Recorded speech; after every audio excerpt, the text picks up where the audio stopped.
ना मुझे दुनिया कभी भी कोई सुख और शांति आराम ना देगी मुझे दुनिया कभी भी कोई सुख और शांति आराम मेरे यीशु के साथ संगति में सदा मिलती खुशी मुझको मेरे यीशु के साथ संगति में सदा मिलती खुशी मुझको प्रभु का धन्यवाद करूंगा उसकी संगति में सदा रहूंगा साथ चलूंगा मैं जय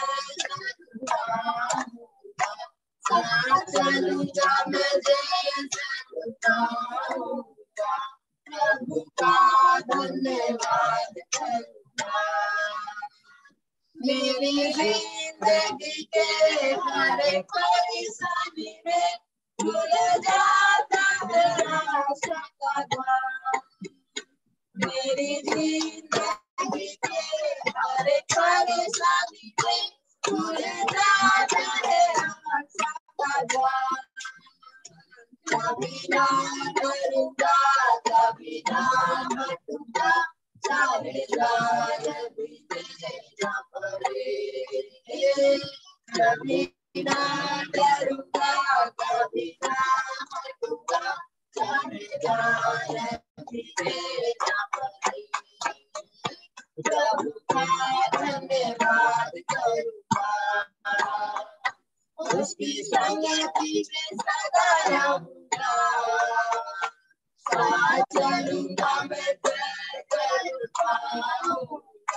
साथ चलूंगा मैं जय करूंगा प्रभु का धन्यवाद करूंगा कितना अच्छा है वो कितना धन्य है वो यीशु मेरे जीवन का साथी कितना अच्छा है वो कितना धन्य है वो यीशु मेरे जीवन का साथी मेरी जरूरत करता है वो कोई घटी नहीं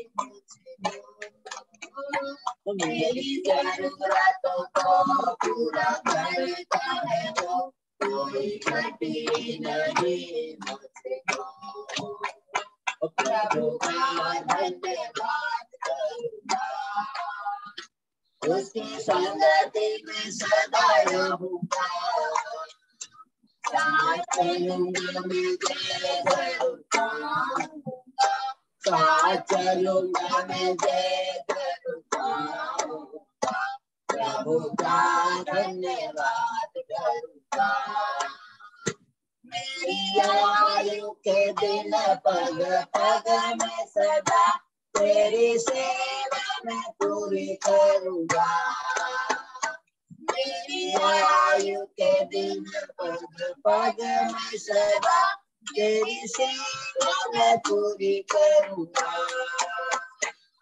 एक पति समान चलता रहूंगा तेरी महिमा मेरी कामना एक पति समान चलता रहूंगा तेरी महिमा मेरी कामना प्रभु का धन्यवाद करूंगा उसकी संगति में सदा रहूंगा साथ चलूंगा मैं जय करूंगा साथ चलूंगा मैं जय करूंगा प्रभु का धन्यवाद करूंगा प्रभु का धन्यवाद करूंगा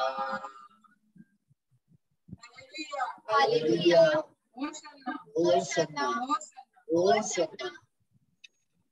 यदि आपके पास कोई गवाही हो आप में से किसी के पास तो आप बोल सकते हो यदि आपने वचन याद किया हो तो वो आप बोल सकते हो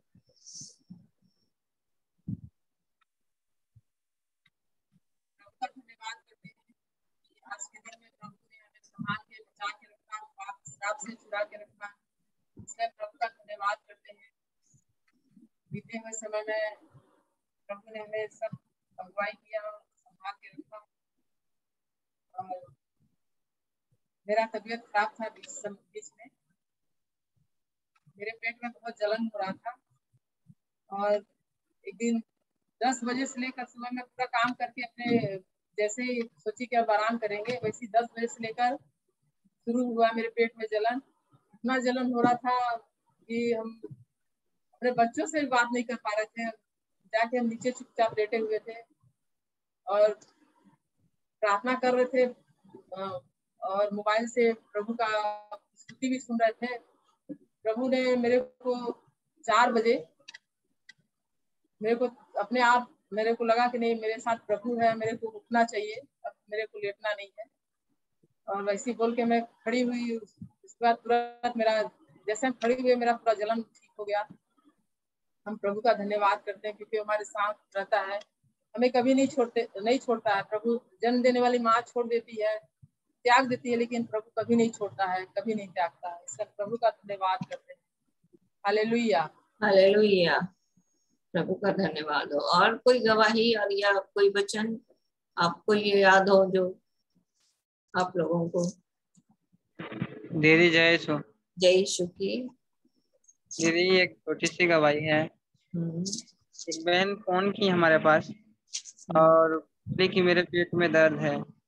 मैं उस समय प्रार्थना में बैठा था शाम टाइम, तो प्रभु से बोला कि हे प्रभु, वो पूरा विश्वास के साथ फोन की है, तो यीशु मसीह के नाम से मैं प्रार्थना करता हूँ कि उनके पेट।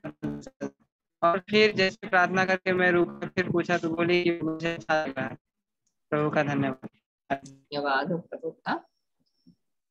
और वचन याद किया है? उत्पत्ति 2 अध्याय उसका 18 वचन। दीदी मुझे पता नहीं था। मैंने बोला नहीं था। सॉरी दीदी, मैं याद करके कल सुना दूंगी। दीदी कौन सा? मत्ती 2 अध्याय का? उत्पत्ति की किताब उसका 2 अध्याय उसका 18 वचन। हम लोग स्त्री के बारे में देख रहे हैं ना, तो इसको याद कर लेना। उत्पत्ति की किताब उसका 2 अध्याय उसका 18 वचन। परमेश्वर ने स्त्री को क्यों बनाया?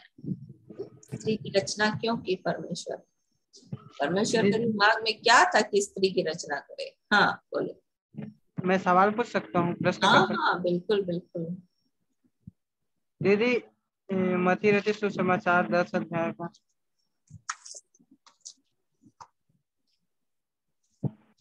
हाँ, इसका 10 अध्याय का 34 पद से लिखा है, जो इसमें का मुझे वचन समझ में थोड़ा नहीं आ रहा था। यह न समझो कि मैं पृथ्वी पर मिलाप कराने आया हूँ। मैं मिलाप कराने नहीं, परंतु तलवार चलाने आया हूँ। मैं तो आया हूँ कि मनुष्य को उसके पिता से और उसकी बेटी को उसकी माँ से और बहू को उसकी सास से अलग कर दूं। मनुष्य के बैरी उसके घर ही के लोग होंगे। जो माता या पिता को मुझसे अधिक प्रिय जानता है वह मेरे योग्य नहीं, और जो बेटा बेटी को मुझसे अधिक प्रिय जानता है वह मेरे योग्य नहीं, और जो अपना क्रूस लेकर मेरे पीछे चले वह मेरे मेरे योग्य नहीं। जो अपने प्राण बचाता है वह उसे खोएगा, और जो मेरे कारण अपना प्राण खोता है वह उसे पाएगा।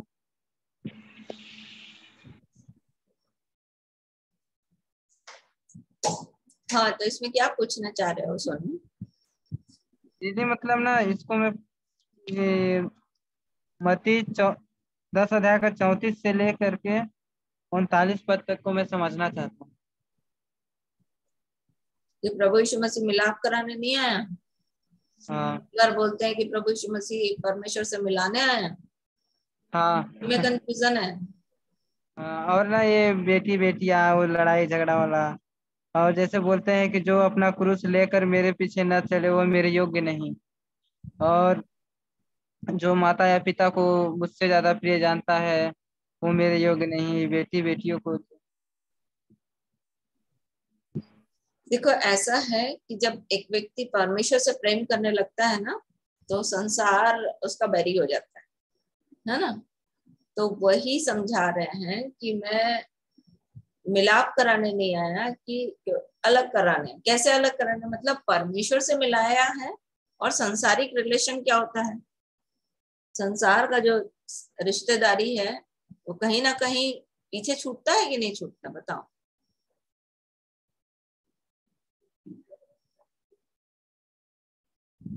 छूटता मतलब प्राथमिकता किसकी हो जाती है?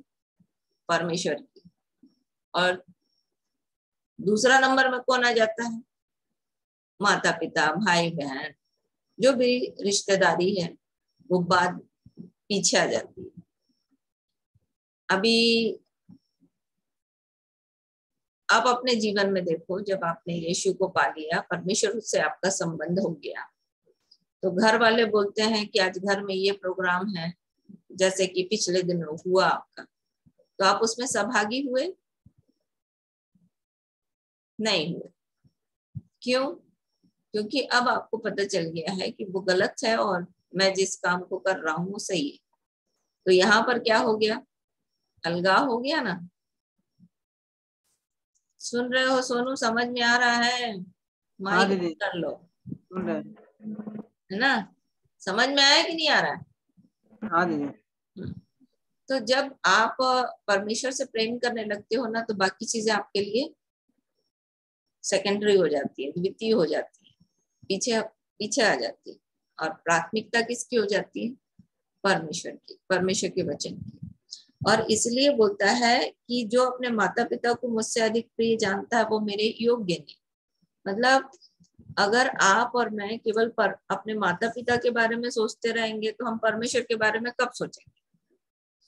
माता पिता अगर आपको गलत रास्ते में लेकर चल रहे हैं तो आप माता पिता की सुनोगे कि परमेश्वर की सुनोगे? बताओ।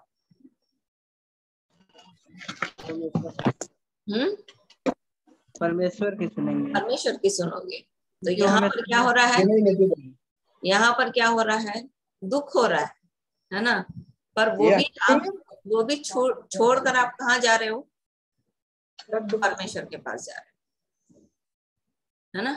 तो क्या बोल रहा है? अपना क्रूस उठाना मतलब अपने अपने आप को दुखी करना। जैसे प्रभु यीशु मसीह ने क्या किया? क्रूस उठाया तो क्या किया? अपनी देह को दुखी किया, है ना? तकलीफ सहा। इसलिए प्रार्थना कर रहा था मत्ती रचित सुसमाचार में कि यदि तू चाहे तो ये कटोरा मेरे पास से क्या हो जाए? हट जाए। तो नहीं हटा, तो दुख उठाना पड़ा। और इसी को वहां पर समझा रहे हैं प्रभु यीशु मसीह कि माता पिता को छोड़ करके मुझसे अधिक, माता पिता को मुझसे अधिक प्रिय जानेगा तो मेरे योग्य नहीं। मतलब अगर आपके माता पिता आपको गलत रास्ते में लेकर चल रहे हैं तो आप क्या हो जाओगे?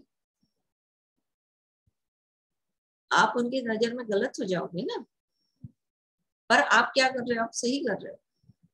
तो आप यदि पता है आपको कि आप सही कर रहे हो तो वो लोग क्या हो जाएंगे? वो लोग आपके लिए सेकेंडरी हो जाएंगे। पर आप उनके लिए प्रार्थना तो कर रहे हो ना। आप उनको छोड़ नहीं रहे हो, आप उनको प्रार्थना कर रहे हो, क्योंकि प्रभु ने कहा माता पिता की आज्ञाकारी होना है। तो परमेश्वर की आज्ञा से बढ़कर मनुष्य की आज्ञा नहीं माननी है। अगर आपके माता पिता बोल रहे हैं कि एक मूर्ति रखी हुई है, उसकी आराधना करो, और आपको पता है कि मूर्ति कुछ है ही नहीं, जगत में कुछ नहीं है, तो आप माता पिता की नजर में हो सकता है आप गलत हो, परंतु परमेश्वर की नजर में आप क्या हो? आप सही हो। तो उसी को समझा रहा है कि आपके पास डिसीजन, आपका निर्णय है कि आप किसकी ओर जाएं। यदि आप माता पिता के गलत की डिसीजन में गलत जा रहे हैं, जो माता पिता बोल रहे हैं उसमें जा रहे हैं, तो आप परमेश्वर की नजर में गलत हो जा रहे हैं। इसलिए बोल रहा है कि जो माता पिता से ज्यादा मुझसे प्रेम करता है वो मेरे योग्य नहीं। तो माता पिता अगर आपको गलत रास्ते में लेकर चल रहे हैं तो आपको उसको, या आपके ऊपर है।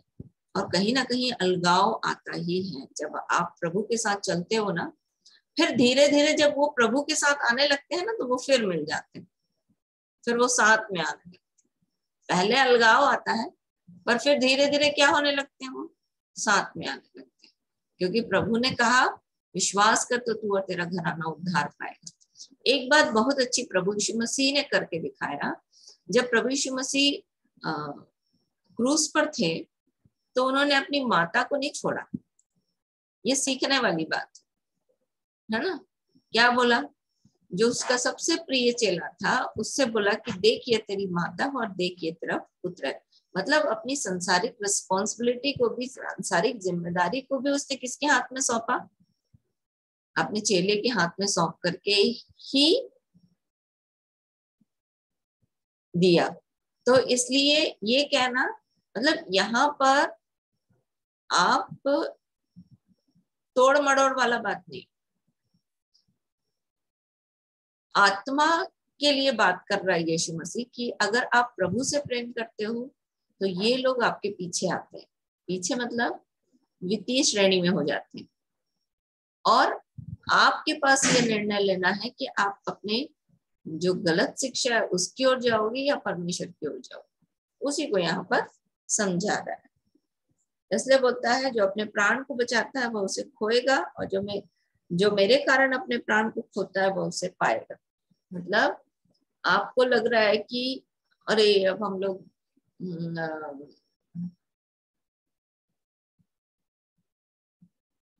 मेरे माता पिता की आज्ञा माननी है तो मेरे माता पिता अगर गलत भी बोल रहा है तो मुझे करना है ना। तो क्या हो गया? आप अपना प्राण खो रहे हो ना, या आप अपना प्राण बचाने के लिए आप गलत शिक्षा में जा रहे हो। तो परमेश्वर का वचन बोल रहा है कि यदि आप उसको बचाने के प्रयास में हो, पर यदि नरक में जा रहे हो तो आप उसको खो रहे हो। पर यदि आप उसको बचाने का प्रयास कर रहे हो, किसको? आत्मा को, तो संसारिक धरातल पे क्या होगा? ऐसा लगेगा कि अरे वो सब कुछ खत्म हो गया, पर आप उसको परमेश्वर की ओर से आत्मा में पा रहे हो। समझ में आ रहा है सोनू? यदि नहीं समझ में आ रहा तो फिर भी पूछो। हाँ दीदी। समझ में आ गया? हाँ। ये यीशु मसीह आत्मा के बारे में बात कर रहे हैं ना। जब आप प्रभु के साथ चलते हो तो संसारिक रिश्तेदारी भी आपकी छूटने लगती है। छूटना मतलब ये कि अब प्राथमिकता आपकी दूसरी हो जाती है। प्राथमिकता आपकी परमेश्वर हो जाता है और बाकी रिस्पॉन्सिबिलिटी आपकी सेकेंडरी हो जाती है। और सेकेंडरी में भी आपको छोड़ना नहीं है। जैसे यीशु मसीह ने पिता से कहा, पिता से सुना, सब कुछ छोड़ करके पिता के पास सुबेरे चले जाता था, तो प्राथमिकता किसको दे रहा था? वो पिता को दे रहा था, पर अपनी रिस्पॉन्सिबिलिटी को भी नहीं छोड़ा, जिम्मेदारी को भी नहीं छोड़ा। इसलिए बार बार मैं इस चीज को मैंने अपने व्यक्तिगत जीवन में सीखा है। मैं आपको भी यही बात बताऊंगी कि हर चीज में हमको बैलेंस करना, संतुलित रहना है। जितना आप संतुलित रहेंगे उतना ही काम सही जाएगा। मतलब माता पिता के साथ भी आपका संबंध कहाँ तक रहना है, कौन सी रेखा तक रहना है, ये आपको पता होना चाहिए। परमेश्वर के साथ आपको कहाँ तक जाना है, परमेश्वर की नजर में आपको धर्मी ठहरना है, अपने प्राण को बचाना है, ये आपका निर्णय है, ये आपको। क्लियर हो गया? हाँ दीदी। और कोई बात? दीदी ठीक है, बताइएगा। वो बता रही है ना कि माता पिता के साथ मतलब किस तरह रहना चाहिए परमेश्वर के साथ, तो समझ में आ जाएगा। समझ में आ गया। मतलब ना आप उसको बताएंगे ना तो और क्लियर हो जाएगा। किसको? मतलब माता पिता के साथ किस तरह कैसे रहना चाहिए, परमेश्वर के हाँ साथ। हाँ हाँ, देखो एक और अच्छा उदाहरण मैं आपको बताती हूँ। अगर माता पिता आपको बोल रहे हैं कि सोनू मेरे को पानी दो, तो आपको देना है, ठीक है। सोनू मेरा ये काम कर दो, मेरे कपड़े बाहर धोबी को दिए रखे हैं उसको ले आओ, तो सोनू को क्या करना है? लेकर आना है। तो व्यवहार जो है आपका क्या होना चाहिए? माता पिता के साथ सही होना है, आज्ञाकारिता, ठीक, ये करना है। पर यदि आपको आपके माता पिता बोल रहे हैं कि झूठी चीजों में आप उनकी बात मानो, तो क्या करना पड़ेगा आपको? कहीं ना कहीं तो नकारना पड़ेगा ना भाई, क्योंकि आपके माँ बाप को पता नहीं है कि मूर्ति जगत में कुछ है ही नहीं। पर अगर वो आपसे एक्सपेक्ट कर रहे हैं कि आप उसकी आराधना करो और आप नहीं कर रहे हो, तो यहाँ पर आप किसको महत्व दे रहे हो? आप परमेश्वर और परमेश्वर की बातों को महत्व दे रहे हो। और यहाँ पर परमेश्वर आपको दोषी नहीं ठहराए, यहाँ पर आप परमेश्वर की नजर में क्या कर रहे हो? सही काम कर रहे हो, ताकि आपके माता पिता भी आप जिस रास्ते पर चल रहे हो, मतलब सही रास्ते पर चल रहे हो, तो आपके माता पिता भी उस सही रास्ते पर आपके साथ आ जाए। अभी क्लियर हुआ? हाँ दीदी। तो मुख्य बात है कि संसारिक काम को, जो संसारिक मतलब जो व्यवहारिक काम है, आपके छोटे छोटे काम है जो जिसके द्वारा आप माता पिता की मदद कर सकते हो। जैसे आपकी मम्मी खाना नहीं बना पा रही है तो आपकी पत्नी खाना बना के दे रही है, तो ये उसको क्या कर रही है? ये अपनी सास का आदर कर रही है ना, शारीरिक धरातल पे, शारीरिक स्तर पे। पर यदि आपकी माताजी अगर चाहे कि नहीं, मेरी बहू जो है मैं जैसा बोलती हूँ वैसा करे, मतलब अभी वो आत्मा के जीवन को छोड़ करके शरीर के जीवन में मेरे साथ चले, तो वो तो आपकी पत्नी को नहीं करना है। तो यहाँ पर सास बहू का अलगाव भी हो रहा है, पर सास बहू एक दूसरे का आदर भी करेंगे। कब? जो व्यवहारिक चीजें हैं उसके लिए। ठीक है, समझ में आया? हाँ दीदी। लेकिन दीदी जब प्रभु यीशु मसीह के जो माता और जो उनसे जब मिलने आते हैं,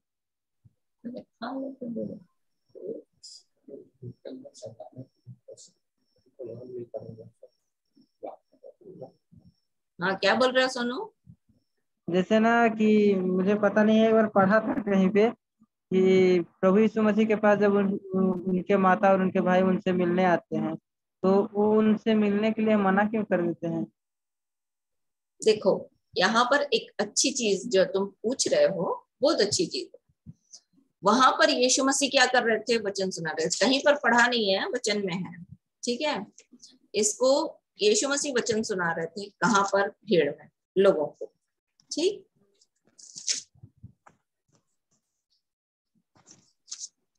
और उन लोग आकर के क्या कर रहे हैं? वो चाह रहे हैं कि यीशु मसीह आके उनसे क्या करे? वो छोड़ करके वो यीशु मसीह से मिले। तो यीशु मसीह ने क्या बोला? मेरे माता पिता कौन है, मतलब प्रायोरिटी क्या है, प्राथमिकता क्या है, ये यीशु मसीह ने करके दिखाया ना। ठीक है, समझ में आया? हाँ। कि जब जब प्रभु यीशु मसीह सेवकाई में थे तो वो चाह रहे थे कि वो केवल सेवा करें, परमेश्वर के काम को करें।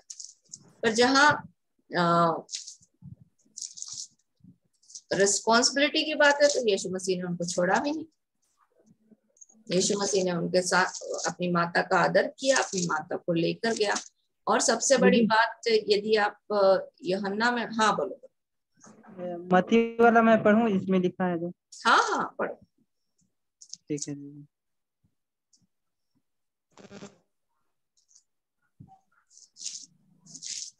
जब वह भीड़ से बातें कर ही रहा था तब उसकी माता और भाई बाहर खड़े थे और उससे बात करना चाहते थे। किसी ने उससे कहा, देख तेरी माता और तेरे भाई बाहर खड़े हैं और तुझसे बातें करना चाहते हैं।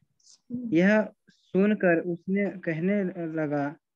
कहने वालों को उत्तर दिया, कौन है मेरी माता और कौन है मेरे भाई? और अपने चेलों की ओर अपना हाथ बढ़ाकर कहा, देखो मेरे माता और मेरे भाई ये हैं। क्योंकि जो कोई मेरे स्वर्गीय पिता की इच्छा पर चले वही मेरा भाई और वही मेरी बहन और वही मेरे माता है। क्लियर हो गया? क्लियर हो गया कि नहीं? हाँ दीदी क्लियर हो गया। क्या कर रहा था? भीड़ में प्रभु यीशु मसीह चेलों के साथ और भीड़ को यीशु मसीह परमेश्वर के वचन को सुना रहा था, पर बीच में ये आके उससे मिलना चाह रहा है। तो प्रभु यीशु मसीह क्या बोल रहा है? सबसे पहला स्थान किसको? प्रभु के लोगों। परमेश्वर को, जो परमेश्वर की इच्छा को मान रहे हैं, जो वचन पर चल रहे हैं। और सेकेंडरी क्या है? माता पिता। ऐसा नहीं है कि नहीं मिला होगा, घर बाहर आया होगा जब वचन सुना के, और उसके बाद आके मिला होगा माता पिता से, सॉरी माँ और भाइयों से।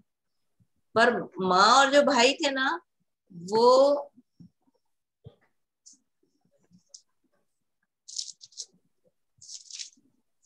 इसलिए ढूंढ रहे थे क्योंकि 3 अध्याय निकालो, मरकुस 3 अध्याय। मरकुस कुछ कुछ थोड़ा बहुत दिखा रहा है उसको।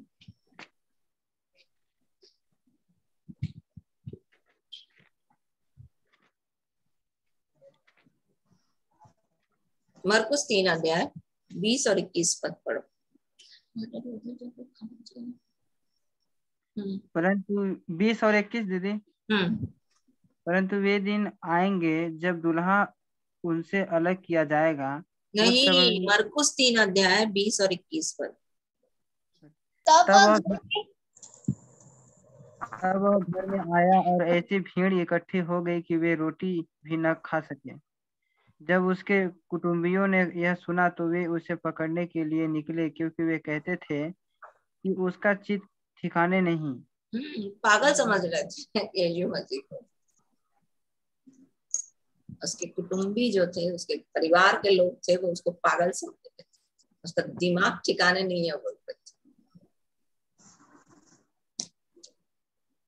समझ रहे हो? तो ऐसी सोच लेकर के अगर परमेश्वर के वचन को जब प्रचार हो रहा है और लोग सोच रहे हैं कि पागल है ये, और उसको ढूंढने के लिए निकल रहा है, उससे मिलना चाह रहे, तो कैसे यीशु मसीह मिलेंगे उनसे? ठीक है, क्लियर हो गया? हाँ दीदी। और एक चीज यहाँ पर मैं और जोड़ूंगी। एक बात जान लो कि जो हमारा संसारिक रिश्तेदारी है ना, जो माँ बाप भाई बहन है, ये कितने साल रहेंगे हमारे साथ? जब तक हम जीवित हैं तब तक हमारा संबंध उनके साथ है, ठीक है ना? पर अगर मृत्यु हो गई तो वो संबंध क्या हो जाता है? खत्म हो जाता है ना? पर जो प्रभु के लोग हैं वो कहाँ जाएंगे? वो स्वर्ग जाएंगे। तो वहां पर हम लोग क्या रहेंगे? वहां पर हम लोग क्या रहेंगे? वहां पर हमारा रिलेशन बना रहेगा, वहां पर हमारा संबंध जो है वो क्या रहेगा? बना रहेगा। तो अगर जो लंबा टाइम का संबंध बना रहेगा वो महत्वपूर्ण है कि जो थोड़े समय का संबंध है वो महत्वपूर्ण है? बताओ बताओ सोनू, तुम ही बताओ। तो लंबा समय तक, लंबे समय तक जो रहेगा वो संबंध सही संबंध है। तो हमारा और आपका संबंध क्या है? लंबे समय तक के लिए, अनंत काल के लिए, जो कभी खत्म नहीं होगा। यदि वो हमारे साथ शामिल होते हैं, अगर वो यीशु मसीह को स्वीकार करते हैं, यदि वो हमारे साथ चलते हैं, तो क्या होगा? उनके साथ भी हमारा संबंध लंबे समय तक रहेगा। पर जो संसार के धरातल पे जी रहे हैं, उनके साथ रिलेशन जोड़ रहे हैं, हम सोच रहे हैं कि हाँ हमारे साथ इनका संबंध है, हम इनको छोड़ नहीं सकते, तो कहीं ना कहीं हमको छोड़ना ही पड़ेगा, वो छूट जाएंगे। उनका साथ उसी समय तक रहेगा जब तक हम जीवित हैं। तो उसी को यीशु मसीह बोल रहे हैं कि मेरा मुख्य रिलेशन किससे है? मेरा जो मुख्य संबंध है वो किससे है? जो परमेश्वर के वचन को सुनते हैं, जो परमेश्वर के वचन को मानते हैं। क्लियर हो गया? हाँ दीदी।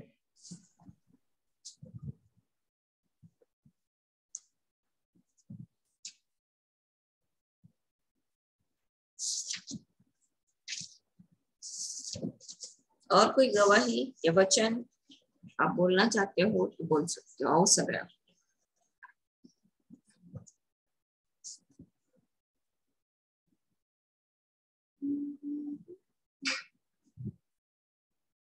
चले भजन करेंगे। मैं उस गीत को गाऊंगी, गहरे प्यार से तूने प्यार किया।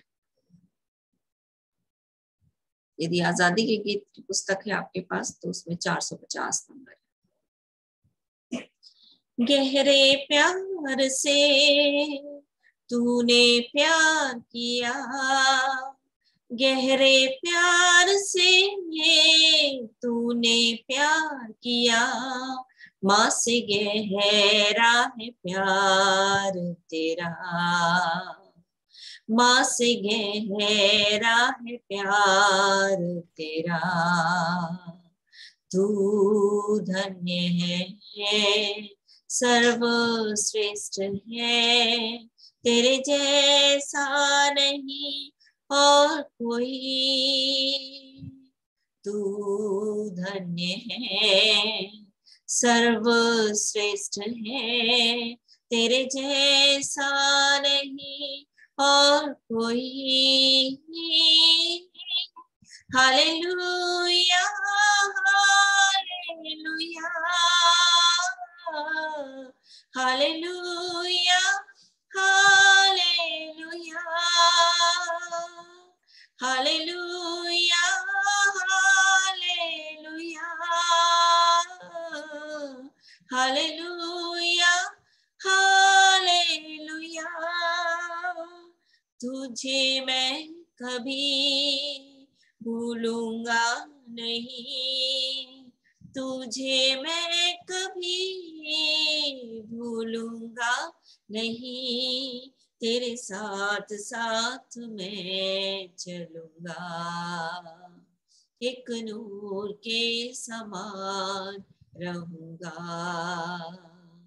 तेरे साथ साथ मैं चलूंगा, एक नूर के समान चलूंगा, तू धन्य है सर्वश्रेष्ठ है, तेरे जैसा नहीं और कोई, तू धन्य है सर्वश्रेष्ठ है, तेरे जैसा नहीं और कोई। हालेलुया हालेलुया हालेलुया हालेलुया, तेरी मर्जी से मैं सदा चलूं, तेरी मर्जी से मैं सदा चलूं, तेरे साथ साथ मैं चलूंगा, एक नूर के समान रहूंगा, तेरे साथ साथ मैं चलूंगा, एक नूर के समान रहूंगा, तू धन्य है सर्वश्रेष्ठ है, तेरे जैसा नहीं और कोई, तू धन्य है सर्वश्रेष्ठ है, तेरे जैसा नहीं और कोई। हालेलुया हालेलुया हालेलुया हालेलुया, तुझे मैं कभी छोड़ूंगा नहीं, तुझे मैं कभी छोड़ूंगा नहीं, तेरे साथ साथ मैं रहूंगा, एक नूर के समान चलूंगा, तेरे साथ साथ मैं रहूंगा, एक नूर के समान चलूंगा, तू धन्य है सर्वश्रेष्ठ है, तेरे जैसा नहीं और कोई, तू धन्य है सर्वश्रेष्ठ है, तेरे जैसा नहीं और कोई। Hallelujah hallelujah hallelujah hallelujah hallelujah hallelujah hallelujah hallelujah.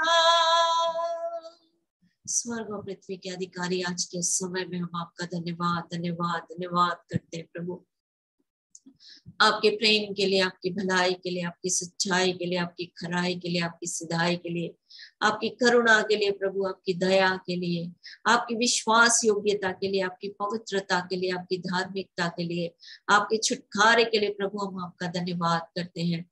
आपके उपाय करने के लिए आपका धन्यवाद करते हैं, आपकी चंगाई के लिए आपका धन्यवाद करते हैं, संग संग रहने के लिए आपका धन्यवाद करते हैं, साथ में चलने के लिए आपका धन्यवाद करते हैं, आगे अगुवाई करने के लिए, पीछे रक्षा करने के लिए आपका धन्यवाद करते हैं। आप अपनी वाचा और प्रतिज्ञाओं को कभी नहीं भूलते प्रभु, आप हमें कभी नहीं छोड़ते, कभी नहीं त्यागते, इसलिए हम आपका धन्यवाद करते हैं।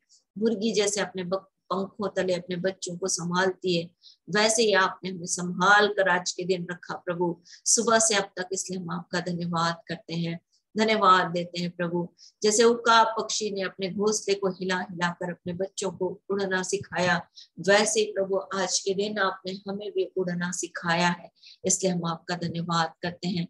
आपने हमें एक कदम और ऊंचा किया है प्रभु, इसलिए हम आपका धन्यवाद करते हैं। आप हमसे प्रेम करते हैं, आपने अपने प्रेम की भलाई इस रीति से प्रकट की कि जब हम पापी थे आपने यीशु को हमारे जीवन के लिए दे दिया। ओ पवित्र आत्मा, हम आपका धन्यवाद करते हैं यीशु के लिए जो सब नामों में ऊंचा है। धन्यवाद धन्यवाद धन्यवाद धन्यवाद धन्यवाद करते हैं यीशु के लिए, हाँ जो चाहता है कि परमेश्वर और मनुष्य के बीच में एक ही बीच वही है, अर्थात यीशु मसीह जो मनुष्य बनकर इस पृथ्वी पर आया, जिसने अपने प्राणों को हमारे जीवन के लिए दे दिया। प्रभु हम आपका धन्यवाद धन्यवाद धन्यवाद करते हैं, धन्यवाद देते हैं उस क्रूस की मृत्यु के लिए। हाँ प्रभु, हम उसके योग्य नहीं थे, परंतु आपने उस क्रूस के निकट हमें लाया, हम आपके सन्मुख आ पाए प्रभु, इसलिए हम आपका धन्यवाद करते हैं। उस लहू ने हम दोनों को एक कर दिया, अलग करने वाली दीवार को जो हमारे बीच में थी ढा दिया। ओ प्रभु हम आपका धन्यवाद धन्यवाद धन्यवाद करते हैं, इस बड़े प्रेम के लिए आपकी जय जयकार करते हैं, गुणानुवाद गाते हैं प्रभु, क्योंकि आप इसके योग्य प्रभु हैं, इसलिए हम आपकी तारीफ करते हैं प्रभु, आपकी जय जयकार करते हैं राजा, क्योंकि आप इसके योग्य हैं। ओ सामर्थी प्रभु, आज के दिन हम आपका धन्यवाद धन्यवाद धन्यवाद करते हैं आपके जीवित वचन के लिए, जिसे आपने अपने बड़े नाम से अधिक महत्व दिया। ओ प्रभु, आपका वचन आज भी विश्वास करने वालों के लिए काम कर रहा है, क्योंकि आपका वचन कहता है कि विश्वास करने वालों के लिए सब कुछ हो सकता है। आपका वचन कहता है कि जा तेरे विश्वास के अनुसार तेरे लिए हो जाएगा।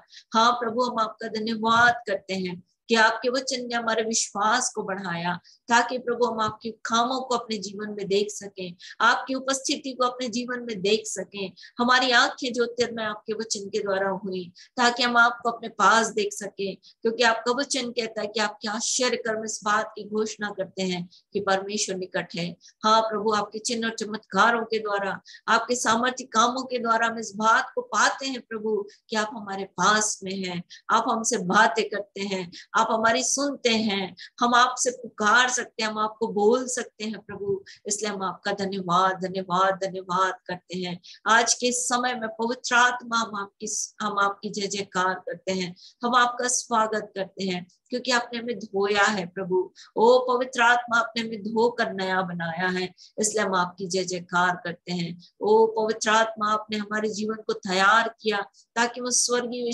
यरूशलेम में साटे जाए, उस स्वर्गीय यरूशलेम में हाँ प्रभु हम पहुंचाए जाए, इसलिए पिता हम आपका धन्यवाद करते हैं।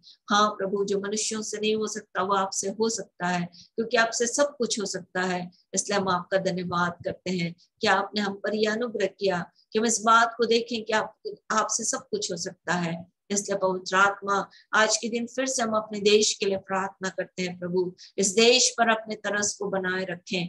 हाँ प्रभु, जैसे आपने एस्तर के समय में हिंदुस्तान को अपने प्रेम से भर दिया। हाँ प्रभु, बहुत सारे लोग उन दिनों यहूदियों के डर से यहूदी बन गए। हाँ प्रभु, आज के दिन हम आपसे मांगते हैं हमारे देश पर भी अनुग्रह करें, एस्तर के समान हमारे देश में फिर से अपने अनुग्रह को प्रकट करें। ओ प्रभु, जैसे ये शेष राजा ने हिंदुस्तान से हाँ प्रभु राज्य किया, वैसे ही आज के दिन प्रभु आपके अनुग्रह को इस देश के प्रधान अधिकारी और राजाओं के लिए मांगते हैं।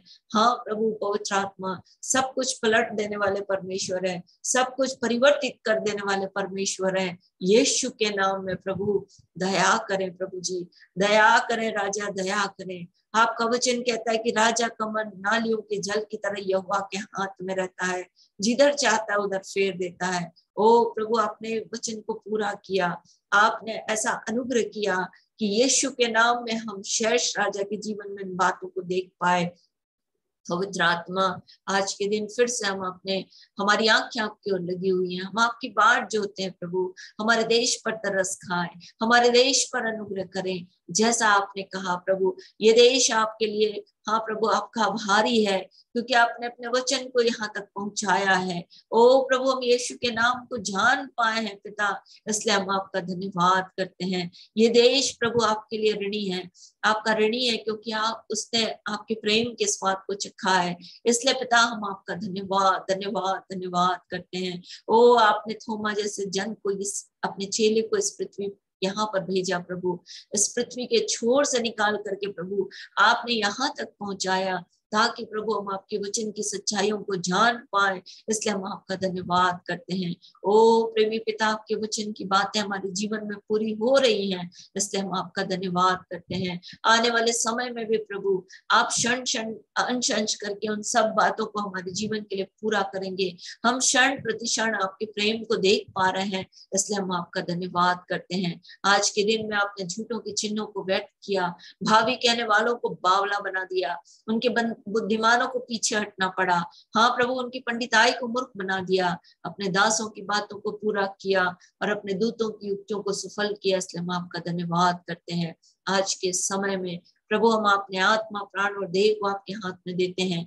जितने विषयों को हम रखते आए प्रभु, हमारे देश के हर एक छोर में प्रभु जितने लोग पाए जाते हैं, उन सब के जीवन पर अपना अनुग्रह प्रकट करें, क्योंकि आपका वचन कहता है जब तक सब जाति सब राष्ट्र आपके वचन को न सुन ले, हाँ प्रभु अंत नहीं होगा। इसलिए हम आपसे विनती करते हैं प्रभु, जितने माध्यम आज के दिन प्रचार में लगे हुए हैं, सोशल मीडिया के द्वारा से, रेडियो के द्वारा से, टीवी के द्वारा से, जहां जहां प्रभु जिस जिस तरीके से इंटरनेट के थ्रू आपका वचन प्रचार हो रहा है, हाँ प्रभु उन सब छोर में प्रभु आपका वचन पहुंचे, वो भी आपके खत्ते में इकट्ठे किए जाएं, ऐसा अनुग्रह चाहते हैं। पवित्र आत्मा जो बुक्स के द्वारा, हाँ प्रभु ट्रैक्स के द्वारा जो आपका वचन प्रचार किया जा रहा है, आपके वचन को पहुंचाने में प्रभु उनकी मदद आप कर रहे हैं, इसलिए हम आपका धन्यवाद करते हैं। जो संस्थाएं प्रभु इस काम में लगी हुई हैं, उन संस्थाओं पर दया करें प्रभु, कि वो बड़ी ईमानदारी के साथ आपके काम को कर सकें। हम धन्यवाद देते हैं प्रभु, यदि एक व्यक्ति भी उस स्थान पर है तो आप अपने नाम को महिमा देने के लिए अपने काम को पूरा कर रहे हैं, इसलिए हम आपका धन्यवाद करते हैं। हाँ प्रभु, आज के दिन हम आपसे विनती करते हैं कि हर एक आपका जन आपकी आत्मा में होकर कंधे से कंधा मिलाकर आपकी सेवा कर सके।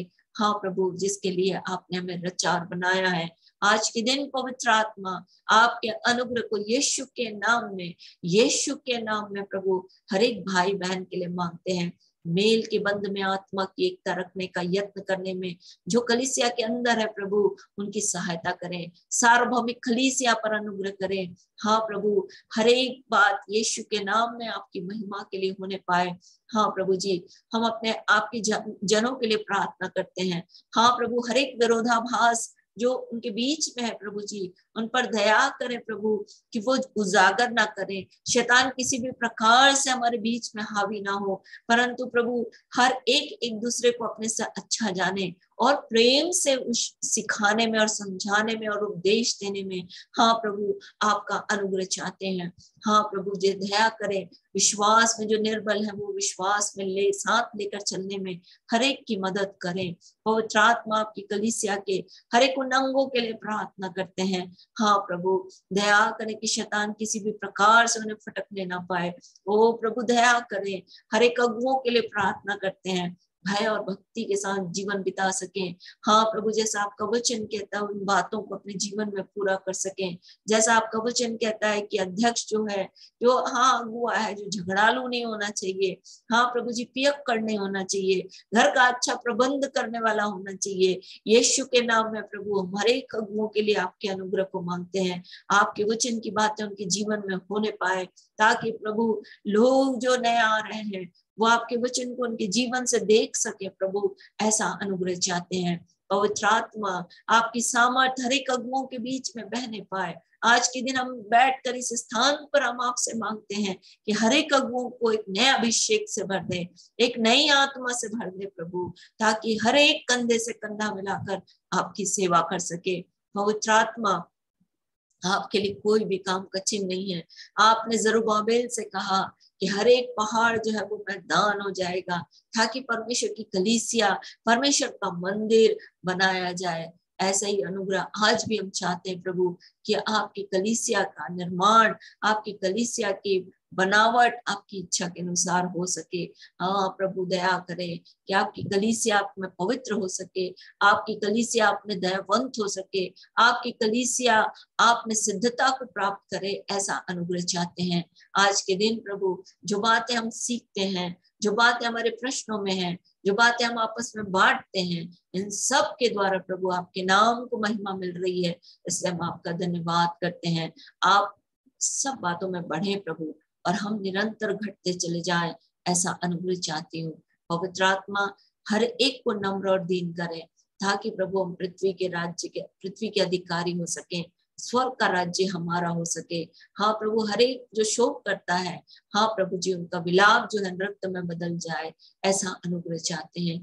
हाँ प्रभु हर एक जो मेल करने वाला है वो आपके पुत्र और पुत्री बन पाए। प्रभु हर एक पर अनुग्रह करे कि हर एक आपस में एक दूसरे से परमेश्वर से मेल कराने में हाँ प्रभु बढ़ चढ़ कर हाँ प्रभु आगे बढ़ सके। ऐसा अनुग्रह चाहते हैं। पवित्र आत्मा अब तक आपने अद्भुत किया है। आज जो हम वचन सीखते हैं प्रभु, पवित्र आत्मा भले मन में संभालने में हर एक की मदद करें, कानों को खोद कर खोलें, ताकि हम आपकी शीर्ण मधुर आवाज को सुन सकें। आपकी उपस्थिति के लिए आपका धन्यवाद करते हैं। आपकी उपस्थिति के लिए आपका धन्यवाद करते हैं। आपकी उपस्थिति के लिए आपका धन्यवाद करते हैं। हर एक के घरों में आपकी उपस्थिति आ रही है प्रभु, इसलिए हम आपका धन्यवाद करते हैं। आपके प्रेम और आपकी भरपूरी में हर एक आपके दूतों के द्वारा संभाले जा रहे हैं। आपकी सेवा टहल करने वाली आत्मा आपके लोगों की सेवा टहल कर रही है। आप अपने वचन में बंधे हुए हैं प्रभु, इसलिए हम आपका धन्यवाद करते हैं। आज के समय में फिर से हम हर एक के जीवन के लिए आपके अनुग्रह को मांगते हैं। यदि बीमार है तो यीशु के नाम में चंगे हो जाए। हर एक पथरी से जो परेशान है, यीशु के नाम में उनकी पथरी डिसॉल्व हो जाए, घुल जाए प्रभु। ऐसा अनुग्रह चाहते हैं। पवित्र आत्मा यीशु के नाम में आपका अनुग्रह हर एक पेट के रोगी के लिए होने पाए। हाँ प्रभु हर एक किडनी की समस्या यीशु के नाम में जाती रहे। पवित्र आत्मा आपकी सामर्थ हर एक लीवर यीशु के नाम में सही तरीके से फंक्शन करने लगे।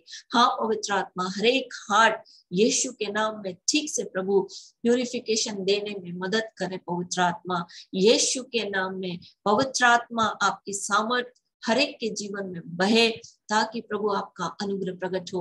हर एक बांझ को यीशु के नाम में खुल जाए। हर एक बांझ को यीशु के नाम में खुल जाए। हाँ पवित्र आत्मा हर एक सिस्ट वहां से डिसॉल्व हो जाए। ऐसा अनुग्रह चाहते हैं। पवित्र आत्मा हर एक गांठ यीशु के नाम में खुल जाए। पवित्र आत्मा हर एक जोड़ों का दर्द यीशु के नाम में जाता रहे। हर एक कमर दर्द यीशु के नाम में जाता रहे। हाँ प्रभु हर एक फीवर यीशु के नाम में जाता रहे। पवित्र आत्मा आपके लोग मौसम की प्रतिकूलता में भी प्रभु आपकी शांति और आपके अद्भुत चंगाई को अपने जीवन में देखने पाए।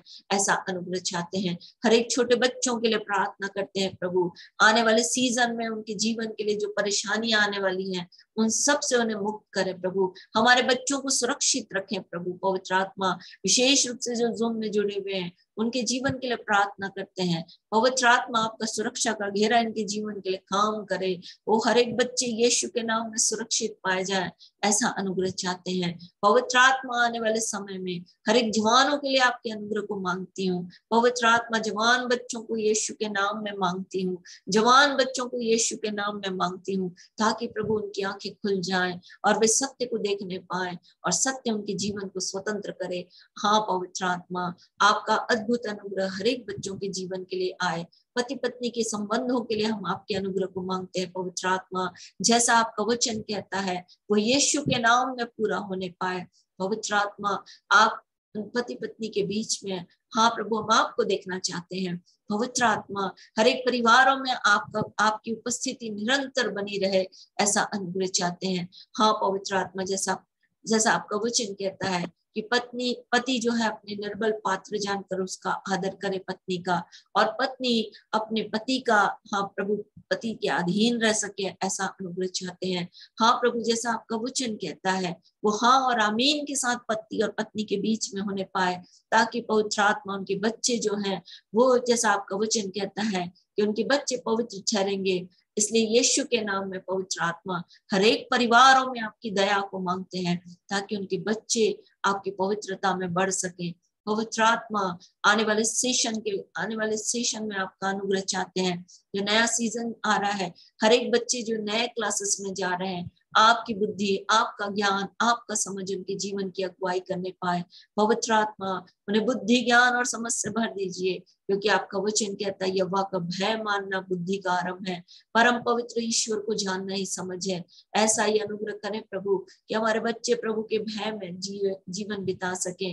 हाँ प्रभु, उनकी जीवन की समझ की आंखें खुलने पाए, ताकि कैसे किसी भी प्रकार से शैतान के चंगुल में फंसने ना पाए। ओ पवित्र आत्मा, आपके सुरक्षा के घेरे को हर एक बच्चे के जीवन के लिए हम लगाते हैं। पवित्र आत्मा, आज के दिन आपकी सहायता हर एक परिवारों में होने पाए, आपकी दया हर एक परिवारों में होने पाए, आपका तरस हर एक परिवारों में होने पाए, ऐसा अनुग्रह चाहते हैं। धन्यवाद धन्यवाद धन्यवाद देते हैं प्रभु।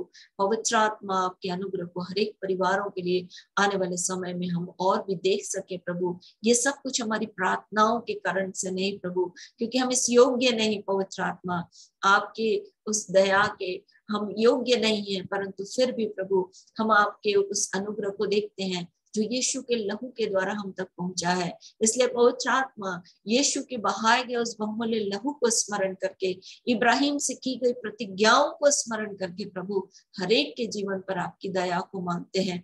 प्रभु तरस खाएं, प्रभु तरस खाएं, प्रभु तरस खाएं, अपनी सामर्थ को हर एक के जीवन में बहने दें। पवित्र आत्मा, आपकी आग इस पृथ्वी पर बहे, ताकि हर एक परिवर्तित होकर और ही मनुष्य बन जाए।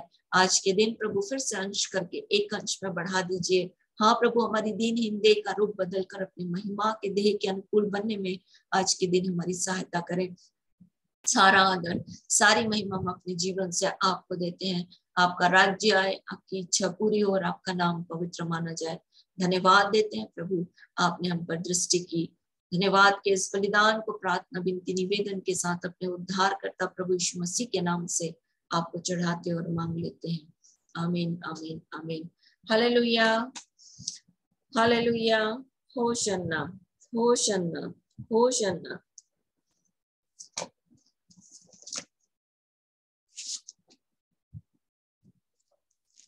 यदि आपके पास कोई प्रश्न है तो आप पूछ सकते हो, नहीं तो फिर अपन अपने विषय में चले। अभी बहुत सारे लोग जुड़ गए हैं, तो यदि आपके पास कोई प्रश्न है तो आप पूछ सकते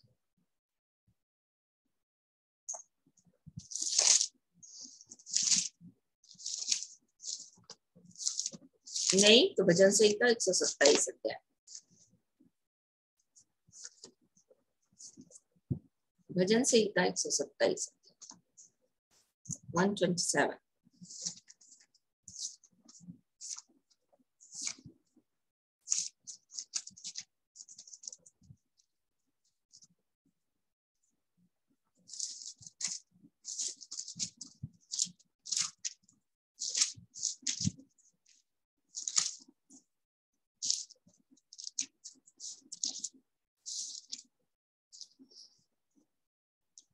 Sorry, 128.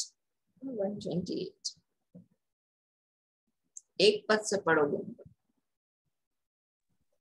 क्या है हर एक जो यहोवा का भय मानता है और उसके मार्गों पर चलता है। तू अपनी कमाई को निश्चय खाने पाएगा, तू धन्य होगा और तेरा भला ही होगा। तेरे घर के भीतर तेरी स्त्री फलवंत दाखलता सी होगी। तेरी मेज के चारों ओर तेरे बालक जलपाई के पौधे से होंगे। सुन, जो पुरुष यहोवा का भय मानता है वह ऐसी ही आशीष पाएगा। यहोवा तुझे सियोन में आशीष देवे और तू जीवन भर यरूशलेम का कुशल देखता रहे, वरन तू अपने नाती पोतों को भी देखने पाए, इस्राएल को शांति मिले।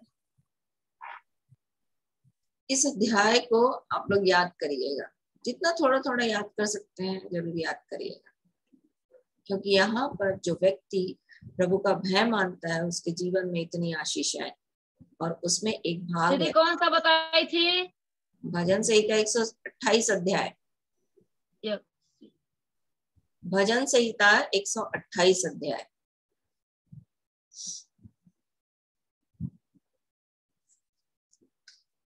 याद करिएगा, ठीक। तो जो पुरुष प्रभु का भय मानता है उसके लिए ये आशीष ये है कि वो अपनी कमाई निश्चय खाएगा, है ना, और बोलता है वो धन्य होगा, तेरा भला ही होगा। पर उसमें एक भाग लिखता है कि तेरी स्त्री जो है वो फलवंत दाखलता सी होगी। तो यदि आप उत्पत्ति की किताब उसका एक अध्याय, उत्पत्ति की किताब उसका एक अध्याय,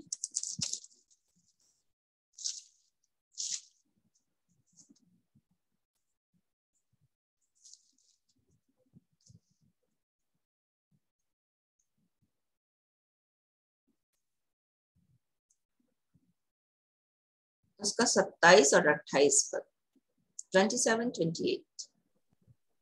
तब परमेश्वर ने मनुष्य को अपने स्वरूप के अनुसार उत्पन्न किया, अपने ही स्वरूप के अनुसार परमेश्वर ने उसको उत्पन्न किया, नर और नारी करके उसने मनुष्यों की सृष्टि की। और परमेश्वर ने उनको आशीष दी और उनसे कहा, फूलो फलो और पृथ्वी में भर जाओ और अपने अपने वश में कर लो, और उसको अपने वश में कर लो, और समुद्र की मछलियों तथा आकाश के पक्षियों और पृथ्वी पर रेंगने वाले सब जंतुओं पर अधिकार रखो।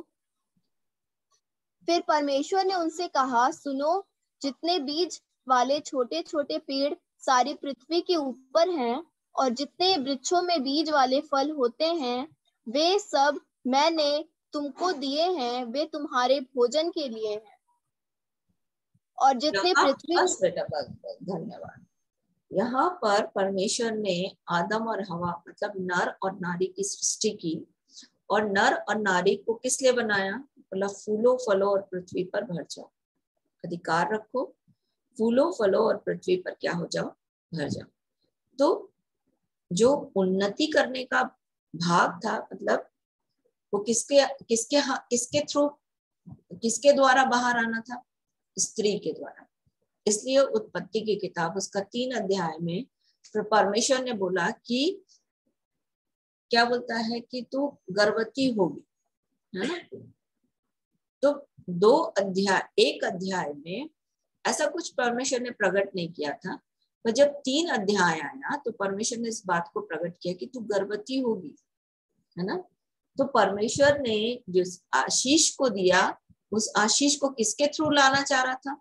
स्त्री के द्वारा।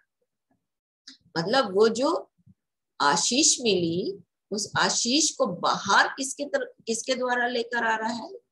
मतलब जरिया, वो जो जरिया है किसके द्वारा आ रही है? वो माध्यम जो बन रहा है वो स्त्री बन रही है ना।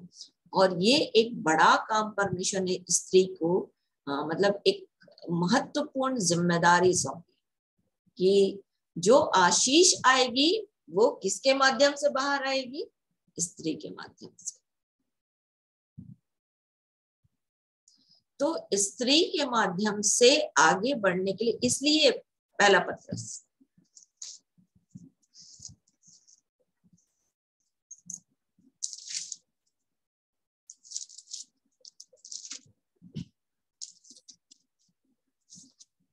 सॉरी तीमुथियुस, पहला तीमुथियुस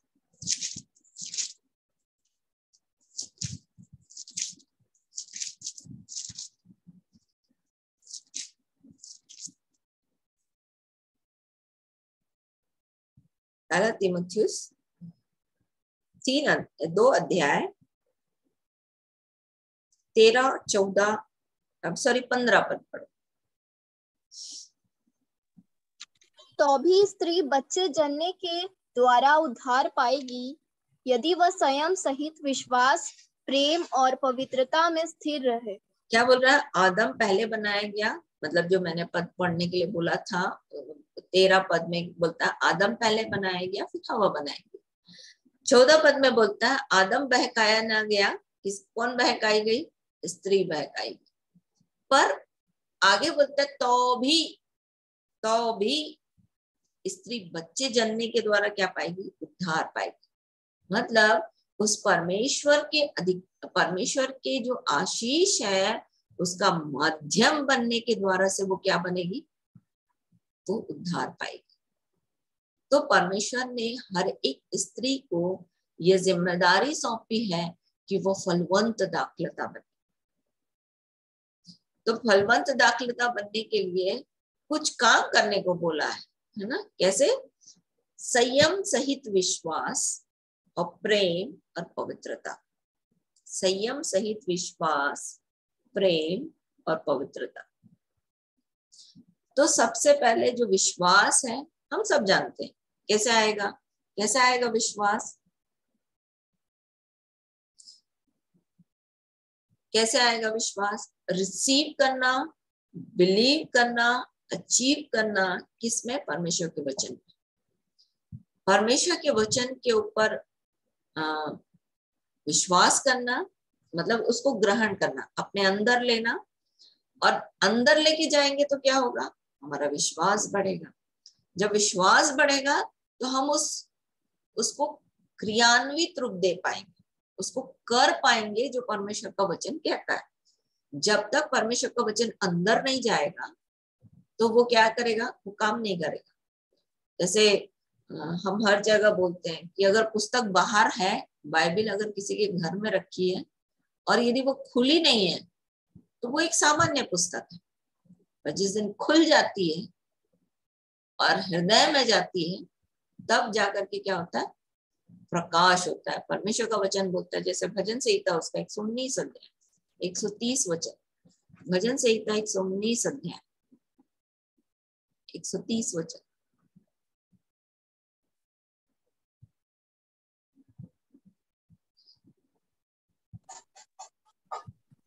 तेरी बातों के खुलने से प्रकाश होता है, उससे भोले लोग समझ प्राप्त करते हैं। इसको सुधार लेना है ना, उसमें लिख लो, तेरे बातों के हृदय में जाने से प्रकाश होता है। खुलने और हृदय में जाने से क्या होता है? प्रकाश होता है। जब तक अंदर नहीं जाएगा तब तक प्रकाश होने वाला नहीं है। इसलिए हर एक स्त्री को या कलीसिया को परमेश्वर के लिए बच्चा पैदा करना है। जैसे मैंने आपको बताया कि कलीसिया ये स्त्री का एक रूपक है। परमेश्वर ने कलीसिया को समझाने के लिए स्त्री की रचना की। तो जैसे स्त्री बच्चे जन्ने के द्वारा उद्धार पाएगी, वैसे कलीसिया जब आत्माओं को अपने अंदर से उत्पन्न करती है ना, तब उसके अंदर उद्धार का काम पूरा होता है जो परमेश्वर कलीसिया से चाहता है। तो क्या बोल रहा है? परमेश्वर का वचन हृदय में जाने से क्या होता है? प्रकाश होता है और भोले लोग समझ को प्राप्त करते हैं। तो क्या करना है? रिसीव करना है, परमेश्वर के वचन को ग्रहण करना है। इसीलिए नीति वचन उसका 4 अध्याय, नीति वचन उसका 2 अध्याय इस बात को बार बार बोलता है कि हे मेरे पुत्र, मेरी बातों को क्या कर? ग्रहण कर, अंदर ले जा। फायदा तब होगा जब परमेश्वर का वचन अंदर जाएगा। क्यों अंदर जाएगा? अंदर जाएगा तो क्या होगा? अंदर जाएगा तब वो वहां पर बच्चा बनाएगा। जैसे मरियम के अंदर हुआ, मरियम के गर्भ में क्या डाला गया? वचन डाला गया, और क्या बनकर बाहर आया? यीशु मसीह बनकर आया। तो वैसे ही हमारे अंदर जब परमेश्वर का वचन जाएगा ना, तब वो वहां पर यीशु बनाएगा, और जब यीशु बनाएगा तो यीशु बाहर आएंगे। मैं सोचती हूँ समझ में आ रहा होगा, बहुत साधारण तरीके से समझा रही हूँ। समझ में आ रहा है राजकुमार? समझ में आ रहा है? परमेश्वर का वचन अंदर नहीं जाएगा तब तक यीशु मसीह बाहर नहीं आएगा। ठीक है? मरियम कब गर्भवती हुई?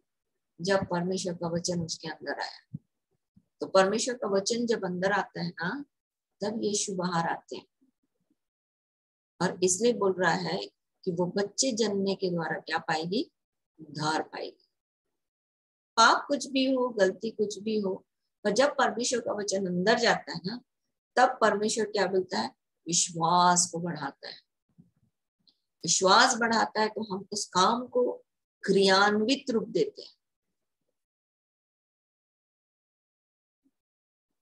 किसके द्वारा? परमेश्वर के वचन को सुन के।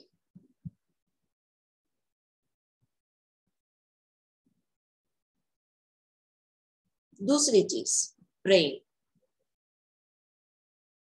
पहली चीज अपन ने देखा कि संयम सहित विश्वास। संयम मतलब परमेश्वर के वचन को अंदर लेकर जाने के लिए पवित्र आत्मा की सहायता चाहिए, क्योंकि परमेश्वर का वचन कहता है कि उसने हमें भय की नहीं, दूसरा तीमुथियुस उसका 1:7 कि उसने मुझे भय की नहीं परंतु सामर्थ, प्रेम और संयम की आत्मा दी। तो पवित्र आत्मा के द्वारा जब हम परमेश्वर के वचन को अंदर लेकर जाते हैं तो यीशु मसीह बाहर आते हैं। ठीक है? दूसरी चीज अपन देख रहे हैं कि प्रेम। प्रेम में ऐसा करना है कि पुरानी चीजों को छोड़ करके, पुरानी बातों को भूल करके सामने वाले के जीवन को आप परमेश्वर के प्रेम से देखो, प्रेम से भरकर।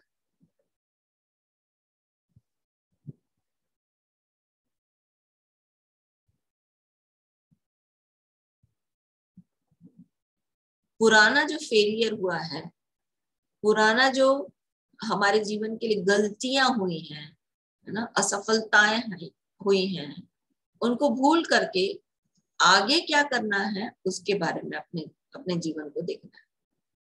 और वो पति के जीवन के लिए भी है, और वो कलीसिया के हर एक अंगों के लिए है ना, कि हम उनकी छोटी छोटी बातों को भूल करके परमेश्वर के प्रेम में उसके जीवन को लेकर चले, उसके साथ परमेश्वर के प्रेम में चले।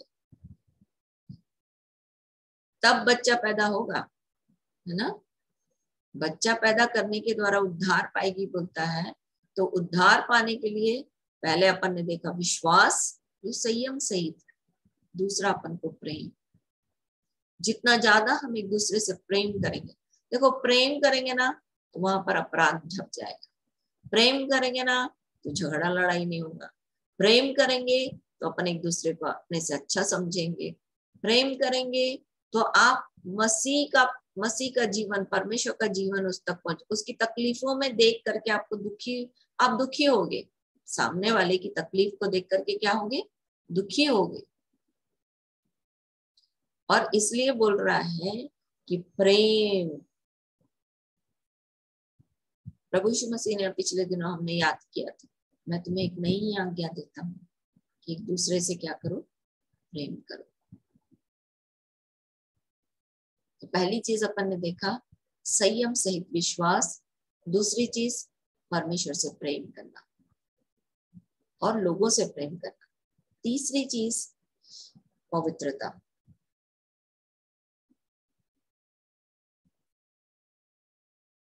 मतलब आप अपने रास्ते को देखना, आप कहाँ चल रहे हो, किधर चल रहे हो, कैसा जीवन जी रहे हो, इस बारे में अपने जीवन को देखना।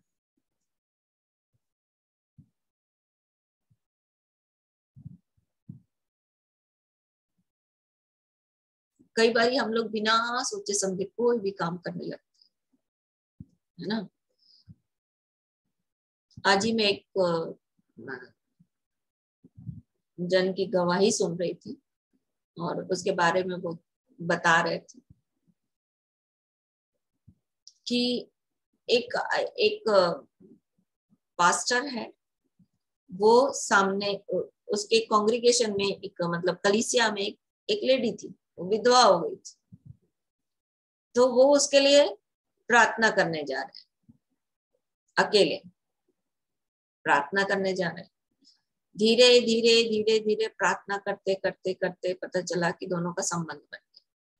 तो ये क्या हो गया, पवित्रता भंग हुई ना, है ना। तो इस विषय में हमको सावधान रहना है कि शैतान हमको ट्विस्ट ना करे। ट्विस्ट मतलब हमको, ट्विस्ट को क्या बोलेंगे जी,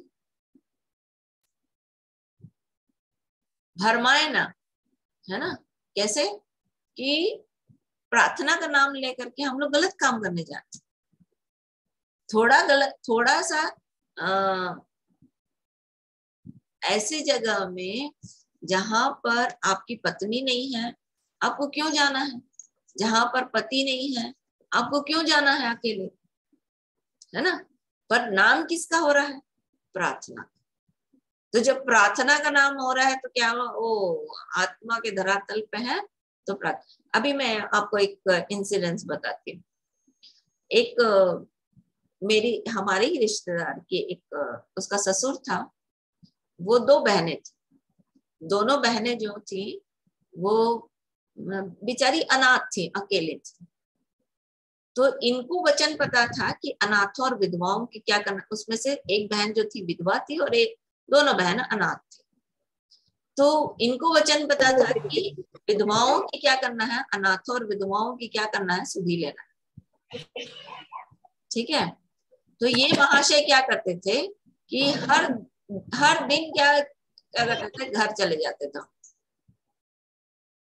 जाके रात भर बैठे रहना, उनके लिए सब्जी लेकर जाना, उनके लिए खाना पीना राशन लेकर जाना और अनाथों और विधवाओं का सुधि लेना। तो कभी बहन अकेली रहती थी, कभी बहन दोनों रहती थी, ऐसा कुछ होता था। और ऐसा हुआ कि अगल बगल वाले देख देख के तंग आ गए। हालांकि उनकी उम्र बहुत थी, अभी तो वो अभी नहीं रहे, पर उनकी उम्र बहुत ज्यादा थी। पर फिर भी वो उन लड़कियों के पास जाते थे। आपको पता, एक दिन गांव वालों ने सबने पकड़कर उनको खूब मारा। क्यों? क्योंकि उनको ये लग रहा था कि ये यहाँ बूढ़ा आदमी यहाँ पर क्यों घुसा रहता है, क्या कारण है इसको घुसे रहने। तो इससे क्या हो गया, आपका जीवन पवित्रता तो दिखा नहीं ना। आपके जीवन के बारे में लोगों ने क्या किया, मतलब वचन की बात को पूरा करने के नाम से आप किस में घुस रहे हो, आप संसारिकता में घुस रहे हो। तो ये क्या करता है, आपकी पवित्रता को भंग करता है। वैसे ही स्त्रियों के लिए है, मैं तो एक पुरुष की बात कर रही हूँ, स्त्रियों के लिए भी ऐसे ही कि जब कोई व्यक्ति अकेला है या कोई आप अकेले हो, किसी के साथ ज्यादा संबंध बना रहे हो, ज्यादा उठना बैठना कर रहे हो और अकेले समय बिता रहे हो, तो वहां पर फिर गड़बड़ होने की चांसेस रहते हैं। इसलिए स्त्री को इस विषय में बहुत सावधान रहना है और कलीसिया को इस विषय में बहुत सावधान रहना है। कलीसिया के अगुवे को इस विषय में बहुत सावधान रहना है, क्योंकि बिना पवित्रता के आप और मैं परमेश्वर को नहीं देख पाएंगे, बोलता है ना। तो यदि हम सोच रहे हैं कि हम परमेश्वर का काम कर रहे हैं पर हमारे अंदर पवित्रता भंग हो रही है, तो हम परमेश्वर को देख पाएंगे? नहीं पाएंगे। अगल बगल वाला मेरे बारे में क्या गवाही दे रहा है, इसके विषय में भी हमको सावधान रहना है। इसके विषय में भी हमको सावधान रहना है। वो कलीसिया के लिए भी लागू होता है, वो एक स्त्री के विषय में भी लागू होता है। कलीसिया के लिए, मान लीजिए कलीसिया का एक व्यक्ति है जो किसी के घर में बार बार जा रहा है, अगल बगल वाले उसकी गवाही को देख करके क्या यीशु मसीह के पास आएंगे? बोलेंगे इसका खुद का चरित्र सही नहीं है, क्या यीशु के बारे में प्रचार कर रहा है ना? तो इस विषय में हर एक को बड़ा सावधान होना है पवित्रता के विषय। आप कहाँ उठ रहे हो, आप कहाँ बैठ रहे हो, आप कहाँ चल रहे हो, इस विषय में हर एक को सावधान होने की आवश्यकता है। लोग आपके बारे में क्या गवाही दे रहे हैं? प्रार्थना करने से यीशु मसीह के नाम से चंगाई होगी, इसमें नो डाउट। इसलिए पिछले दिनों अपन देख रहे थे कि क्या हमने तेरे नाम से दुष्ट आत्माओं को नहीं निकाला, क्या हमने तेरे नाम से बड़े बड़े काम नहीं किए। बोलता मैं उनसे खुलकर कह दूंगा कि तुम मेरे पिता की इच्छा पर नहीं चले। तो मुख्य क्या है? पिता की इच्छा। और पिता की इच्छा ये है कि हम पवित्रता में जीवन जिए, हमारी गवाही ऐसी हो ताकि लोग हमारे जीवन को देख करके प्रभु के पास आए। नहीं, वास्तव में यीशु मसीह क्या करता है? जीवन को बदल देता है। तो पहली चीज अपन ने देखा कि संयम सहित विश्वास, दूसरा चीज अपन ने देखा कि प्रेम, और तीसरी चीज अपन ने देखा पवित्रता। ये तीन बातों को अगर हम अपने जीवन में लाते हैं स्त्री के लिए, तो वो क्या बनती है? फलवंत दाखलता। कलीसिया के लिए वो बच्चे पैदा करती, और इसके द्वारा क्या होता है? उद्धार होता है। तो आज के दिन हमारा समय खत्म हुआ। कल अपन इसके विषय में और भी देखेंगे, और भी स्त्रियों के बारे में सीखेंगे। पर आज हमने सीखा, कल हमने देखा था, कल 2 दिन हमने देखा कि परमेश्वर से कैसे परमेश्वर ने हमको सुटेबल बनाया, सुयोग्य बनाया है। कैसे, क्यों हड्डी से रचना की, रीढ़ की हड्डी ही से क्यों रचना की, पसली से क्यों रचना की हमारी। फिर क्यों हमारे जीवन को परमेश्वर ने फलवंत दाखलता बनाना चाहा। जो आशीष अब्राहम के जीवन में मिली, नर के जीवन में आई, आदम के जीवन में आई, उसका माध्यम किसको बनाया? स्त्री को बनाया। उसी से वो फल जो है वो आगे बढ़ता है, उसी से वंश जो है वो आगे बढ़ता है, उसी से जो आशीष है वो आगे बढ़ती है। और इसके लिए क्या चाहिए? इसके लिए चाहिए संयम सहित विश्वास, प्रेम और पवित्रता। और तब बच्चे जो जनेंगे ना, वो उस आशीष को जो परमेश्वर चाहता है, वो संसार मतलब वो नई यरूशलेम की रचना होगी, जैसा परमेश्वर हमारे जीवन को बनाना चाहता है। आइए प्रार्थना करें। चलो रमेश प्रार्थना करो, फिर अपन समाप्त करेंगे।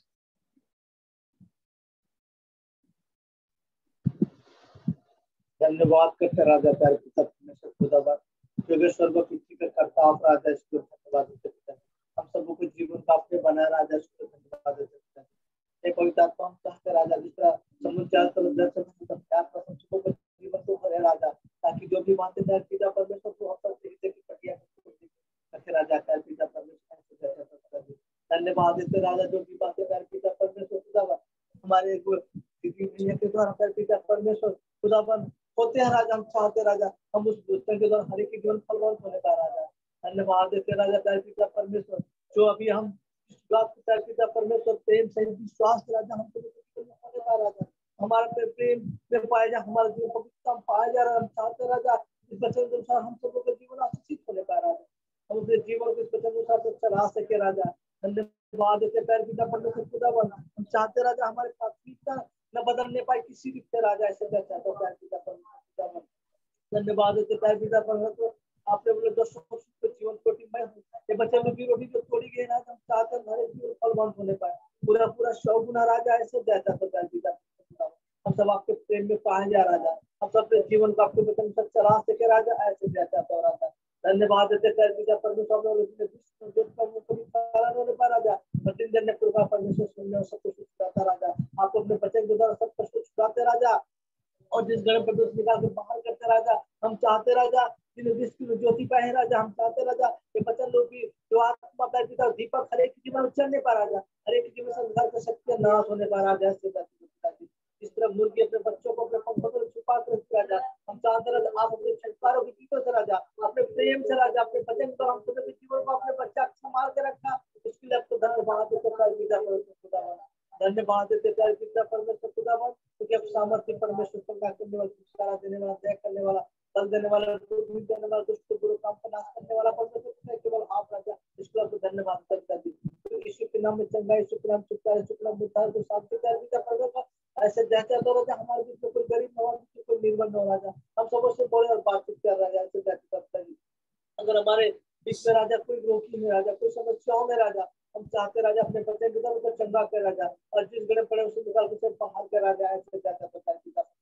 धन्यवाद देते राजा खुदावन के लिए प्रार्थना करते राजा, अपने बड़ा परिश्रम करने वालों को, कुछ लोगों मेरे पास मत तुझे विश्राम दूंगा राजा। धन्यवाद करते राजा, जितने लोग आपके चलो कर ले, आपको नाम को जानने बताए राजा, उनकी सारी समस्या यीशु मसीह के नाम से दूर होने पाए, और अपने जीवन को आपके बच्चे को चला सके राजा, उनको दुआई करना राजा, अपने प्रेम को, अपने दया को प्रकट करना राजा। प्रेम है हम उसके अज्ञाओं को माने राजा, हम चाहते राजा हम अपने जीवन को आपके द्वार के साथ चला सके राजा। धन्यवाद चलने में ग्रस्त होकर संरक्षा और जाति और बातें करने वाला परमेश्वर पिता के बाद आप राजा अपने समझ को सारा नंदना भरण संपूर्ण सेवा पर रखना, खुशी को स्मरण करके हर एक काम करना था बहुत तेरे लिए भाई का राजा। हम सबों के लिए अपनी सीधाई में चला राजा, ऐसे व्याख्या होता राजा। हम जहाँ भी राजा आपको हमारे परमेश्वर जीवन से आपके नाम करने का जैसे आपको सोच होने का यीशु मसीह के साथ काम करते हैं कर्म होने का राजा, ऐसे वैसे करता जी। हम सबों को अपने जीवन से अपने जैसे बनाया राजा, हम चाहते राजा हम अपने रूप में ढाले राजा, अपने बचन हम सबों के जीवन को चलने की शक्ति प्रदान कर राजा, हम सबों से बोले और बात कर राजा, ऐसे वैसे। धन्यवाद देते राजा की प्रार्थनाओं को सुनने हम सब देते आगे का समझता है पिता परमेश्वर, इस समय का अपना को सब करता है पिता परमेश्वर, इस विधि प्रार्थना को उद्धार करता प्रभु यीशु मसीह के नाम में प्रार्थना करते हैं। आमीन आमीन आमीन। Hallelujah hallelujah hallelujah. Hosanna hosanna. सब कुछ है यीशु की। कल थोड़ा बांझ के बारे में बताऊंगी, बच्चा कैसे जनेगा। ठीक है, ठीक है। सबको जय यीशु की। जय यीशु, जय यीशु, जय यीशु, जय यीशु। सब